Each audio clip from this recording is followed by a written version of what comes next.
আপনারা সকলে জানেন যে পাকিস্তান আর ভারতের মধ্যে যে যুদ্ধ এখন হচ্ছে বা এই যুদ্ধটা যে পরিচালনা করছে সেই মানুষটি হচ্ছে একটি মেয়ে মানুষ এবং উনি একজন মুসলিম ধর্মী মানুষ আর একজন আছে হিন্দু ধর্মের মানুষ।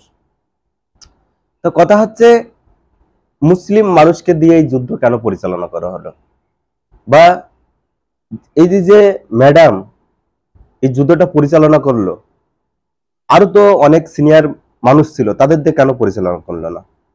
এটা হচ্ছে কথা, যাতে পাকিস্তান টের পায় যে ভারতবর্ষের মধ্যে মুসলিম হিন্দু বলে কোনো ভেদাভেদ নেই, মুসলিম হিন্দু বলে কোনো ভেদাভেদ নেই। দেশের স্বার্থে, মানুষের স্বার্থে, সে হিন্দু হোক সে মুসলিম হোক, সবাই জীবন দিতে রাজি, সবাই জীবন দিতে রাজি। সেই জন্য মোদী সরকার এটা একদম পরিকল্পনা ভাবে একজন মুসলিম নারী দিয়ে এই যুদ্ধ পুরোটা পরিচালনা করেছে এবং সেই মুসলিম ম্যাডামের উপর পুরো দায়ভার কিন্তু সরকার দিয়ে দিয়েছে, পুরো ক্ষমতা দিয়ে দিয়েছে যে তুমি কিভাবে এই যুদ্ধটা পরিচালনা করবা বা জয়যুক্ত করবা সেটা তোমার ব্যাপার। তো সেই জন্য কিন্তু এই ম্যাডাম পুরো যুদ্ধটাকে পরিচালনা, এই খবর কিন্তু পাকিস্তানের কাছে গেছে, পাকিস্তানের কাছে গেছে যে একজন মুসলিমের দ্বারাই কিন্তু এই যুদ্ধটা পরিচালনা করা হচ্ছে।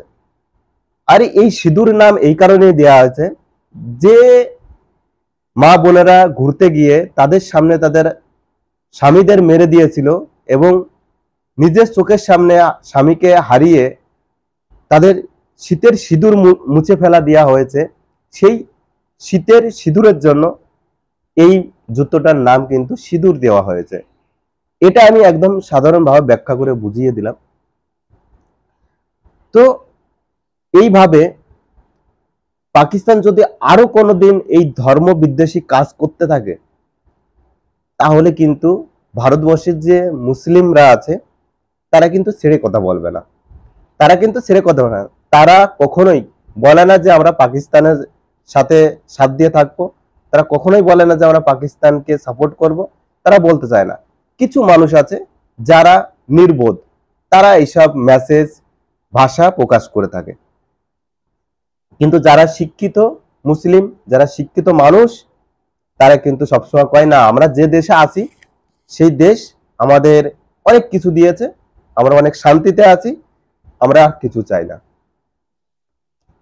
এটা আমার কথা নয়, এটা যেসব মুসলিম ভাইরা শিক্ষিত, যারা নিজেকে সময়ের সাথে সাথে আপডেট করেছে, তারা বুঝতে পারে যে আমি কোন দেশে রয়েছি, এই দেশ আমাকে কি দিয়েছে, এই দেশে থেকে আমি কেমন আছি, তারা বুঝতে পেরেছে। কিন্তু যারা অশিক্ষিত, যাদের মধ্যে কোনো জ্ঞান বুদ্ধি নেই, তারা এই জিনিসটা কিন্তু বুঝবে না। সে হিন্দু হোক সে মুসলিম হোক, তারা কিন্তু এই জিনিসটা বুঝবে না। ঠিক আছে, তারা শুধু তর্ক বিতর্ক করে যাবে, কিন্তু সমাজের সাথে তাল দিয়ে দিয়ে কিভাবে যে চলতে হয়, কিভাবে নিজেকে আপডেট করতে হয়, এই জিনিসটা কিন্তু তারা বোঝার চেষ্টা করবে না। এবারে আপনাদের যে জিনিসটা আমি বলছি, দেখুন আমেরিকা, আমেরিকা কিরকম ধরনের পলিটিক্স খাটায়। কিন্তু আমেরিকার হাত যে দেশের মাথার উপর থাকে সেই দেশ কিন্তু একদম নিঃস্ব হয়ে যায়, দেখবেন। কারণ আমেরিকার ধান্দাই হচ্ছে এক দেশের সাথে আরেক দেশের যুদ্ধ বাঁধিয়ে সেই দেশের কাছে অস্ত্র বিক্রি করা বা যত সরঞ্জাম আছে তাদের কাছে বিক্রি করা। আর আমেরিকা এমনই একটা দেশ, সে চায় না যে আমার আগে আর কেউ বাড়ুক। ঠিক আছে, সে সবসময় এমন এমন পলিটিক্স খাটায় যে পলিটিক্সের কারণে কিন্তু আমেরিকা কিন্তু ধরা পড়ে যায়, কিন্তু পরবর্তীতে কিন্তু ক্ষমাও চেতে হয় আমেরিকাকে। আজকে পাকিস্তানকে যে লোনটা দেওয়া হয়েছে সেই লোনটায় কিন্তু ভারত পুরো রেড সংকেত দিয়ে দিয়েছিল যে ওই টাকা পাকিস্তানকে লোন দেওয়া যাবে না।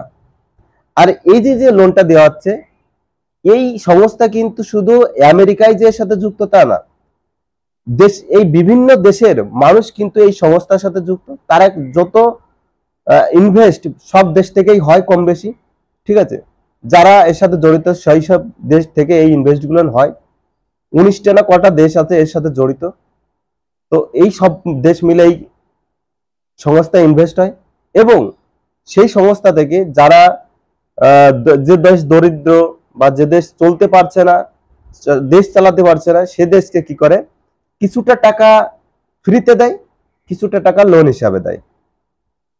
ঠিক আছে, তো এই হচ্ছে এই সংস্থার ব্যাপার। তো এই সংস্থাকে কিন্তু মোদী সরকার প্রথমেই কিন্তু রেড সংকেত দিয়ে দিয়েছিল যে আপনারা টাকা দেবেন না, তবুও কিন্তু টাকা দিয়ে দিয়েছে। তাহলে ভাবুন যে আমেরিকা চায় কি?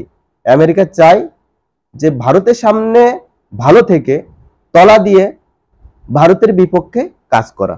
আমেরিকা কিন্তু এটাই চায়। তার জন্য কিন্তু পাকিস্তান কিন্তু অত মিলিয়ন ডলারের লোন দিয়ে দিয়েছে। আর এই টাকা দিয়ে পাকিস্তান কিন্তু আরো জোরদার করে জঙ্গি কার্যকলাপ কিন্তু করাতে পারবে এবং জঙ্গিদের হাত আরো শক্ত করতে পারবে বা তাদের ভিত আরো শক্ত করতে পারবে। এসে আমেরিকার কি, তো আমেরিকার থেকে আমাদের বাঁচতে হবে, আমেরিকার থেকে আমাদের বাঁচতে হবে, এই হচ্ছে কথা।